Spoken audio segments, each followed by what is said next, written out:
Hello friends, welcome है आपका आज की हमारी इस करंट अफेयर की क्लास में। आज की करंट अफेयर की क्लास आपके लिए बहुत इंपॉर्टेंट होने वाली हो और इस क्लास का डेटा आपके लिए बहुत यूजफुल होगा।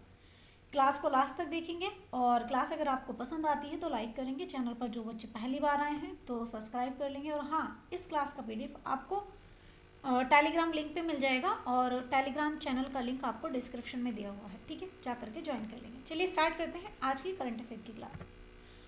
कुछ भी नया करने में संकोच मत करो, ये मत सोचो कि हार होगी। हार तो कभी भी नहीं होती है, या तो जीत जाते हैं या सीख जाते हैं। अब ये आप पे डिपेंड करता है कि आप चीज़ें शुरू कर चुके हैं और ये तो नहीं सोचा कि हाँ यार हार गए तो क्या होगा। हार गए तो क्या होगा, सीख जाएंगे। और जीत गए तो जीत तो है ही, है ना। चलिए स्टार्ट करते हैं आज की क्लास को। बिल्कुल। सवाल नंबर 1, पहला सवाल है कि हाल ही में चर्चा में रहे नाड़ी तरंगिणी का संबंध किससे है। अब देखो, हाल फिलहाल में एक ये क्या है, सबसे पहले बात करें तो ये एक उपकरण है, एक डिवाइस है। अगर बात करी जाए यहाँ पे नाड़ी तरंगिणी उपकरण की, तो भाई ये जो है इसका संबंध किससे हो जाएगा। ये नारियल की नई किस्म हो जाएगी, या फिर आयुर्वेद डायग्नोस्टिक उपकरण हो जाएगा, नैनो फास्फोरस खाद हो जाएगा, या फिर इनमें से कुछ नहीं होगा। ये क्या है, ये आयुर्वेदिक डायग्नोस्टिक उपकरण है। देखो है क्या चीज़, जो नाड़ी तरंगिणी है ये एआई पर डिपेंड होगा। ये जो है आर्टिफिशियल इंटेलिजेंट पर आधारित है। ठीक है, इस पर आधारित होगा ये। दूसरी बात क्या है यहाँ पे, ये एक मशीन है। क्या चीज़ है भाई, ये एक मशीन है। और ये कैसी मशीन है, ये एक इस प्रकार की मशीन है, ये आयुर्वेदिक डायग्नोसिस्ट मशीन है। यानी कि बात करें कि भाई इसको जो है, ये पिक्चर में देखो, ये इनके हाथ में मशीन है। ये मशीन है आयुर्वेद पे डिपेंड करती है। और जैसे पहले के ज़माने में क्या होता था कि नब्ज देख करके रोग का पता लगा लेते थे या बहुत सारी चीज़ें पता लगा लेते थे, तो उसी पर आयुर्वेद पर ये मशीन बनाई गई है। और ये आर्टिफिशियल इंटेलिजेंस पे काम करने वाली है। और इसमें जो है यानी कि पल्स रेट से जो है यहाँ से पता लगाया जाएगा। ठीक है, ये क्या है, एक डिवाइस है। अब बात करें कि भाई इसका निर्माण किसने करा है। अगर बात करें कि इसको बनाने वाला या इसका निर्माण करने वाला कौन है, तो इसका जो निर्माण करा गया है वो करा है उन्नयन इनोवेशन पुणे ने। किसने करा है, इसका निर्माण करा है उन्नयन इनोवेशन पुणे के द्वारा। इनोवेशन पुणे ने जो है इसका निर्माण करा है। ठीक है, अच्छा। दूसरी बात है कि ये कैसा उपकरण है, तो मैंने बताया कि भाई आयुर्वेदिक डायग्नोस्टिक मशीन हो जाएगी। और इसको मंजूरी किसने दी है, एक सवाल बनेगा कि भाई इस उपकरण को मंजूरी देने वाला कौन है। तो इसको जो मंजूरी दी है केंद्रीय औषधि मानक नियंत्रण बोर्ड संगठन ने। ठीक है, तो इसको जो है मंजूरी दी है केंद्रीय औषधि औषधि मानक नियंत्रण संगठन ने। ठीक है, नियंत्रण संगठन के द्वारा इसको, इस संगठन के द्वारा इसको मंजूरी दी है। आंसर हो जाएगा ऑप्शन बी। ये कुछ इस प्रकार की डिवाइस है जो इनके हाथ में मैंने आपको दिखाई है। अगला सवाल नंबर 2। सवाल नंबर 2 है कि 82वें वार्षिक गोल्डन ग्लोबल पुरस्कार 2025 में सर्वश्रेष्ठ मोशन पिक्चर का जो अवार्ड है ये किसे मिला है। ये साइड शो को मिला है, या फिर एमिलिया पेरिस को मिला है, आई एम स्टिल वियर को मिला है, या फिर ये ब्रूट लिस्ट को मिला है। आंसर हो जाएगा brute list is the correct answer, option D. Brute list को मिला है गोल्डन अवार्ड की बात करें 2025 की, तो जो ये गोल्डन पुरस्कार है 2025 का, ये मिला है ब्रूट लिस्ट को। कौन से नंबर का हो जाएगा, ये क्रम की बात करें तो इसका क्रम कौन सा हो जाएगा, इसका क्रम है जी 82वां क्रम हो जाएगा। ठीक है, अच्छा। दूसरी बात अगर यहाँ पे करते हैं कि भाई ये कहाँ मिला है, अगर बात करें ये कहाँ दिया गया है, ये कहाँ मिला है, तो ये यूएसए कैलिफोर्निया में। कहाँ दिया है, यूएसए कैलिफोर्निया की बात करी जाए तो यूएसए कैलिफोर्निया में दिया गया है। ठीक है, चलिए दूसरी बात यहाँ पे कर लेते हैं कि इसको होस्ट किसने करा था। अगर होस्ट की बात करें तो होस्ट किया था इसको निक्की ग्लेस ने। किसने, इसकी बात करें निक्की ग्लेस की, तो निक्की ग्लेस के द्वारा इसको, ग्लेसर के द्वारा इसको होस्ट किया गया था। और सर्वश्रेष्ठ मोशन पिक्चर का अवार्ड जो है ये ब्रूट लिस्ट को मिला है। अब ब्रूट लिस्ट की बात करें तो ये इसको मिला है, ये पिक्चर है। और इसके डायरेक्टर की बात करूँ, इस पिक्चर के डायरेक्टर कौन हो जाएंगे, तो इसके जो डायरेक्टर हैं अगर इनकी बात करी जाए तो डायरेक्टर कौन हो जाएंगे, ये हो जाएंगे ब्रेटी कार्वेड। इनका नाम है ब्रेटी कार्वेड। की बात करें तो ये ब्रेटी कार्वेड हो जाएंगे। अच्छा, अगर यहाँ पे एक्टर की बात करें तो एक्टर कौन थे, ये थे एड्रियन बॉड्री। ठीक है, एक्टर का नाम मैं यहाँ लिख रही हूँ, एड्रियन बॉड्री। ठीक है, ये हो जाएंगे। आंसर हो जाएगा ऑप्शन डी, बिल्कुल करेक्ट आंसर हो जाएगा। तो यहाँ पे आप देख रहे हो, बिल्कुल। चलिए अगला सवाल है सवाल नंबर 3। सवाल नंबर 3 है कि हाल ही में केंद्रीय मंत्री राजीव रंजन सिंह ने भारत के पहले जैविक मत्स्य पालन क्लस्टर, देखो भारत का पहला है और है कैसा जैविक मत्स्य पालन क्लस्टर है, इसका शुभारंभ कहाँ पे किया है? असम में, सिक्किम में, अरुणाचल प्रदेश में या त्रिपुरा में? इसका आंसर हो जाएगा देखो सिक्किम में। सिक्किम में किया है। पहली बात तो किसने किया है? जो केंद्रीय मंत्री हैं जिनका नाम है राजीव रंजन सिंह, इन राजीव रंजन सिंह के द्वारा किया गया है। और दूसरी बात इंपॉर्टेंट है, भारत का पहला इसलिए इंपॉर्टेंट है, और ये जैविक मत्स्य पालन क्लस्टर है, ठीक है। इसका शुभारंभ राजीव रंजन ने किया है। अच्छा, कहाँ कहाँ पर करा है? ये करा है सिक्किम, और सिक्किम के भी सोरेंग जिला में। सिक्किम की भी बात करें तो सिक्किम का है सोरेंग जिला, ठीक है। इस सोरेंग जिला में जो है इसका उद्घाटन करा है। अच्छा, दूसरी बात है कि भाई इसका उद्घाटन जो करा है ये क्यों करा है? अगर आपसे बात करें कि भाई इसका उद्घाटन क्यों करा गया है, तो करा इसलिए गया है कि न्यूनतम पर्यावरण प्रदूषण हो, कम से कम प्रदूषण हो, कम से कम जो है पर्यावरण प्रदूषण हो, ठीक है, पर्यावरण प्रदूषण कम से कम हो, इसलिए करा गया है, ठीक है। अच्छा, इसकी हेल्प किसने करी है इसके साथ? अगर इसकी हेल्प की बात करें तो इसकी हेल्प किसने करी? ये करी है नाबार्ड ने। किसने करी है? नाबार्ड के द्वारा, नाबार्ड के द्वारा जो है इसकी हेल्प करी गई है, ठीक है। चलिए, तो यहाँ पे आप देखेंगे बिल्कुल सिक्किम में किया गया है। अगला सवाल है हमारा सवाल नंबर 4। सवाल नंबर 4 है कि हाल ही में चर्चा में रहे भारत पोल, ये भारत पोल पोर्टल का संबंध किससे है? मतलब भारत पोल कुछ ऐसा नहीं दिखाई दे रहा, इंटरपोल भारत पोल है ना, हाँ बिल्कुल उसी से रिलेटेड है ये। तो भारत पोल पोर्टल का संबंध किससे हो जाएगा? इसको डीआरडीओ ने डेवलप किया है, या फिर डीआरडीओ का हो जाएगा, या फिर ये यूजीसी का हो जाएगा, या सीबीसी का हो जाएगा, या फिर सीबीआई का हो जाएगा। आंसर होगा देखो सीबीआई। सीबीआई की बात करूँ तो भाई सीबीआई का इससे संबंध हो जाएगा। अगर बात करें भारत पोल पोर्टल की, तो जो ये भारत पोल पोर्टल है इसको लॉन्च किसने किया है? अगर इसको लॉन्च की बात करें तो इसको जो लॉन्च किया है गृह मंत्रालय हो जाएंगे हमारे होम मिनिस्टर, और होम मिनिस्टर कौन हो जाएंगे? अमित शाह, ठीक है। अगर बात करी जाए इन अमित शाह की बात करें तो जी अमित शाह जी के द्वारा भाई इसको लॉन्च करा है। दूसरी बात, इस ये किससे रिलेटेड हो जाएगा? इसका जो संबंध है अगर इसकी बात करें तो इसका संबंध हो जाएगा सीबीआई, सेंट्रल ब्यूरो इन्वेस्टिगेशन, जो यहाँ पे सेंट्रल ब्यूरो इन्वेस्टिगेशन है, इससे काम क्या करने वाला है? देखो काम जो होगा इसका, ये जो पोर्टल बनाया गया है, पोर्टल इसलिए बनाया गया है इंटरपोल के माध्यम से सहायता लेगा। और जैसे मान लिया जाए कि अगर इंडिया का कोई भी क्रिमिनल अगर क्या बोलते हैं इंटरनेशनल भाग जाता है, यानी कि इंडिया का कोई क्रिमिनल है जो देश छोड़ के भाग गया किसी और देश में, तो सभी देशों पे कंट्रोल करने वाली एक पुलिस है जिसका नाम है इंटरपोल, है ना। तो वो पुलिस क्या काम करेगी, यानी कि उसकी पिक्चर को वो वायरल कर देंगे इंटरपोल के पास में, और इंटरपोल जो है उसको पकड़ने में आसानी कर देगी, किसी भी देश में पकड़ के आराम से इंडिया को दे देगी, ठीक है।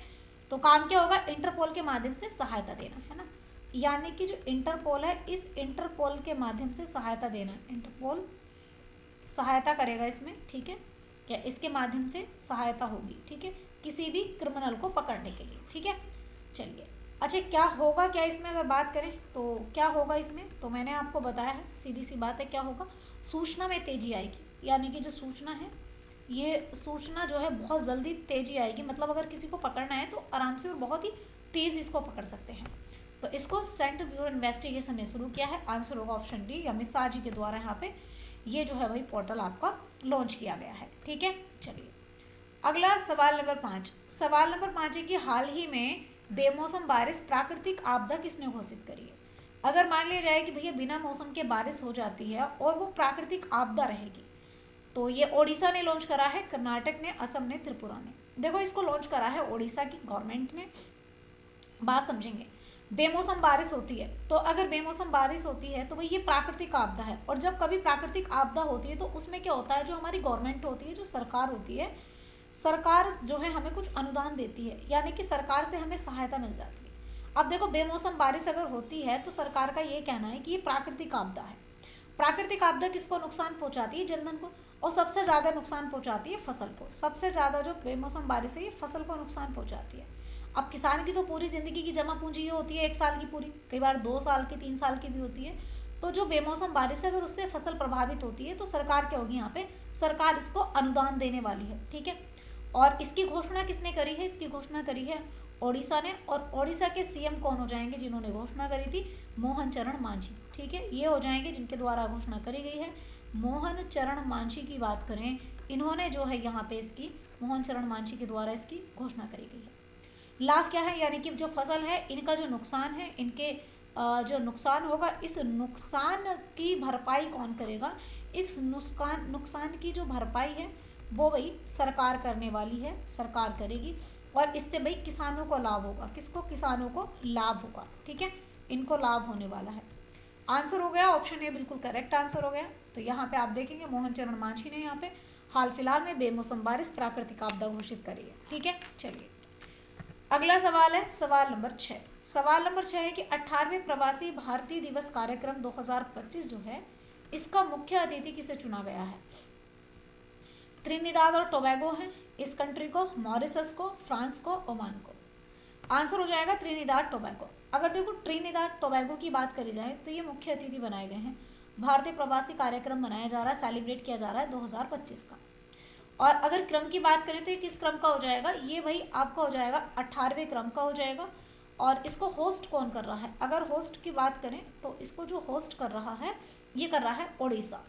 ओडिशा का भी कहाँ हो रहा है? ओडिशा, और ओडिशा के भी भुवनेश्वर में। ठीक है, इसके भी भुवनेश्वर में इसको जो है होस्ट किया जा रहा है। ठीक है, चलिए दूसरी बात, अगर इसके मुख्य अतिथि की बात करें तो त्रिनिदाद जो टोबैगो है, इसके जो राष्ट्रपति हैं, त्रिनिदाद टोबैगो के जो राष्ट्रपति और यहाँ के जो राष्ट्रपति हैं, ये कौन हो जाएंगे?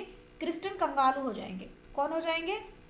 देखेंगे, ये हो जाएंगे आपके जो क्रिस्टियन कंगालू हैं, इनकी बात करें, क्रिस्टियन कंगालू हो जाएंगे। ठीक है, इनको बनाया गया है। अच्छा, अगर बात करें थीम की, तो भाई इनकी जो थीम है, अगर इनकी थीम की बात करी जाए तो थीम क्या होगी?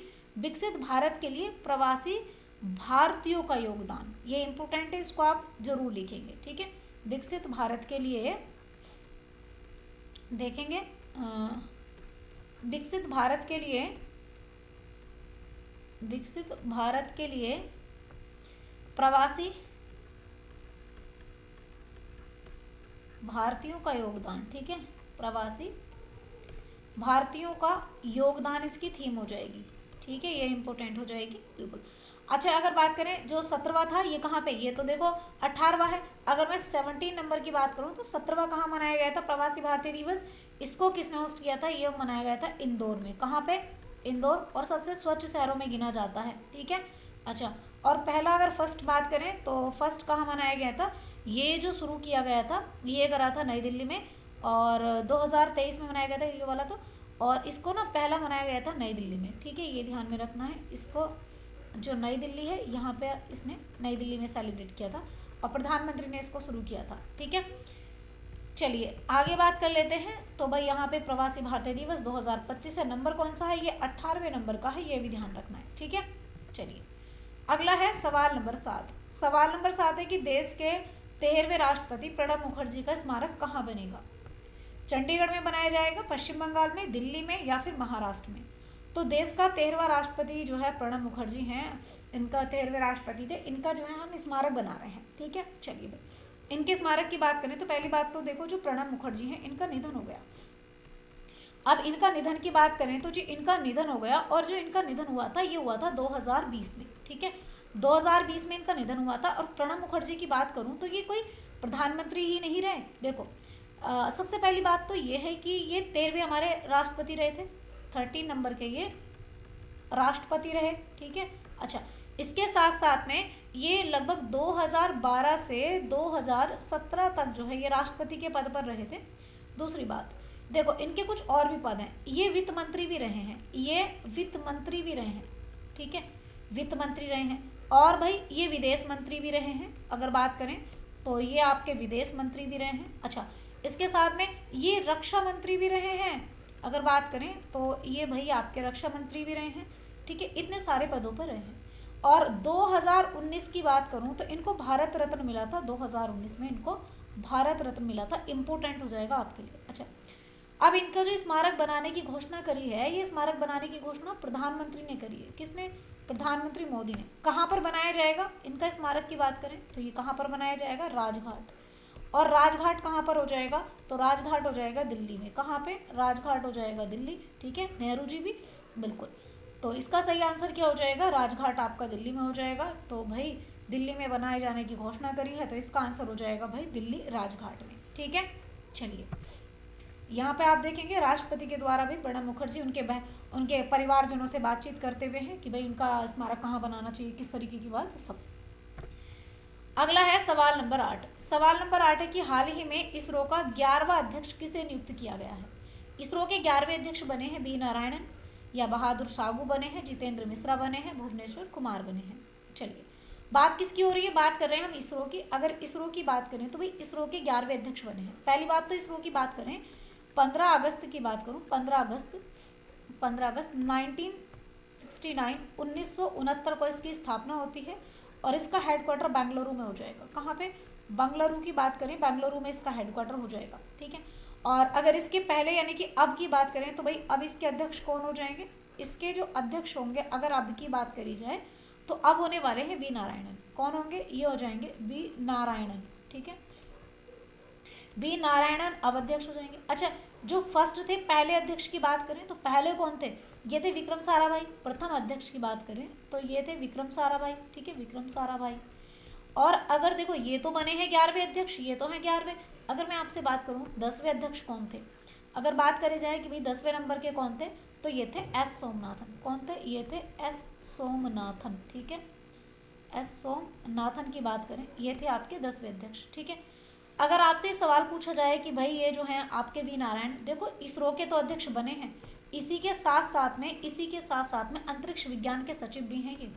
अगर बात करें तो इनको ना जो आपका अंतरिक्ष विज्ञान है, अगर इस अंतरिक्ष विज्ञान की बात करें तो अंतरिक्ष विज्ञान के जो सचिव बने हैं, अंतरिक्ष विज्ञान के सचिव भी बने हैं ये। ठीक है, तो आंसर हो जाएगा ऑप्शन ए, यहाँ पे करेक्ट आंसर हो जाएगा। ये है वी नारायणन जो अंतरिक्ष विज्ञान के सचिव और इसरो के 11वें अध्यक्ष। 10वें अध्यक्ष एस सोमनाथन है पहले, विक्रम साराभाई हैं। ठीक है, चलिए अगला सवाल नंबर 9। सवाल नंबर 9 है कि हाल ही में सड़क दुर्घटना पीड़ितों को इनको राष्ट्रीय व्यापी कैशलेस उपचार योजना के तहत कितनी राशि सहायता दी जाएगी। देखो अभी हाल फिलहाल में जो है, पहली बात यहाँ पे समझो, देखो क्या बोलते हैं, एक हमारे नितिन गडकरी हैं, एक सड़क मंत्री की बात करें, सड़क मंत्री हैं हमारे, सड़क परिवहन मंत्री की बात करें तो इनका नाम है नितिन गडकरी। ठीक है, इन नितिन गडकरी की बात करें तो नितिन गडकरी ने भाई एक घोषणा करी है, इनके द्वारा इस स्कीम की घोषणा करी गई है। ठीक है, इसकी घोषणा इन्होंने करी है। तो इन्होंने एक घोषणा करी कि अगर सड़क पर किसी की दुर्घटना हो जाती है, अगर किसी का एक्सीडेंट हो जाता है तो उसको एक व्यक्ति को, प्रति व्यक्ति की बात करें कि भाई प्रति व्यक्ति को जो है उपचार के लिए, भाई उसके उपचार के लिए उसके हिसाब से कि उसको कितनी चोट आई है इस हिसाब से, है ना, अधिकतम कितनी राशि दी जाएगी, तो अधिकतम 1.5 लाख रुपए की राशि दी जाएगी। अधिकतम जो है भाई 1,50,000 की बात करें तो भाई इतनी राशि जो है ये अमाउंट है, ये अमाउंट उसको दी जाएगी। ठीक है, हेल्प के लिए कि भैया अपने उपचार करा लो। घोषणा नितिन गडकरी ने करी है। सड़क दुर्घटना में जो पीड़ित व्यक्ति हैं उनको 1.5 लाख रुपए तक की राशि देने की बात करी है। आंसर हो जाएगा ऑप्शन सी। ठीक है, सबसे बढ़िया मंत्री हैं, तो ये मुझे सबसे बढ़िया मंत्री अगर कोई मंत्रालय में लगते हैं तो नितिन गडकरी हैं, जिनका काम बोलता है। जहाँ सड़कें नहीं थी ना, अगर आप आज से 10 साल पीछे जाओगे ना तो आपको बिल्कुल भारत ऐसा दिखाई देगा जो पगडी उंडियों पर था, लेकिन आज देखोगे ना हर जगह सड़क आपको नितिन गडकरी की देन मिल जाएगी। चलिए आज का अंतिम सवाल है सवाल नंबर 10। हाल ही में प्रधानमंत्री नरेंद्र मोदी ने दक्षिण तटीय रेलवे मुख्यालय की आधारशिला कहाँ रखी है। विजयवाड़ा में, पुणे में, जम्मू कश्मीर में या फिर विशाखापत्तनम में। इसका आंसर क्या होगा, देखो आंसर हो जाएगा Visakhapatnam. Option D is the correct answer. और अगर मैं बात करूं दक्षिणी रेलवे का मुख्यालय, यानी कि जो दक्षिण रेलवे मुख्यालय है, दक्षिण जो रेलवे जोन है हमारा, इस रेलवे जोन की बात करें तो इस रेलवे जोन का जो हेडक्वार्टर है ये कहाँ रखा है इन्होंने, विशाखापत्तनम में। ठीक है, विशाखापत्तनम आंध्र प्रदेश की बात करें यहाँ पर बनाया है। अच्छा, दूसरी बात यह है कि इसका उद्घाटन किसने करा है, इसका उद्घाटन करा है मोदी जी के द्वारा। पीएम जो प्रधानमंत्री हैं इनके द्वारा इसका उद्घाटन किया गया है। और इसी के साथ साथ में आप देखेंगे हमारे पास कितने रेलवे जोन हैं, तो हमारे पास में 18 रेलवे जोन हैं। अच्छा, 19वां रेलवे जोन जो है ये मेट्रो है, इसमें मेट्रो रेलवे जोन शामिल है। और ये जो मेट्रो रेलवे जोन है ये है कोलकाता का। ठीक है, और किस नदी पर हो जाएगा, तो ये हुगली नदी पर है। ठीक है, हुगली नदी पर हो जाएगा। ठीक है, चलिए अच्छा एक बात हो, 69 रेलवे डिवीज़न कौन सा हो जाएगा। अगर बात करें 69 रेलवे डिवीज़न की, तो ये जो रेलवे डिवीज़न है ये हो जाएगा जम्मू। ठीक है, ये 69 रेलवे डिवीजन जम्मू हो जाएगा। इसका आंसर ऑप्शन डी हो जाएगा। ठीक है, तो आंध्र प्रदेश में जो है सशक्त होने के लिए रेल इंफ्रास्ट्रक्चर शुरू करी है। दक्षिण तटीय रेलवे जोन का शिलान्यास प्रधानमंत्री मोदी के द्वारा करा गया है। विशाखापत्तनम में इसकी स्थापना आंध्र प्रदेश में करी है। अनुमति इसको दे दी है, 149 करोड़ रुपए के दी। ठीक है, इसका लाभ क्या होगा कि आंध्र प्रदेश के जो पड़ोसी राज्य हैं वो रेल नेटवर्क के साथ बेहतर प्रशासन कर सकेंगे। साथ में क्षेत्रीय विकास हेतु रेलवे बुनियादी ढांचे में सुधार आएगा। ठीक है, चलिए तो फिलहाल आज की क्लास को हम इतना ही रखते हैं, बाकी चीज़ें देखते हैं हम कल। चलिए आज के लिए इतना ही रखते हैं। Thank you for watching guys, thank you so much, thank you.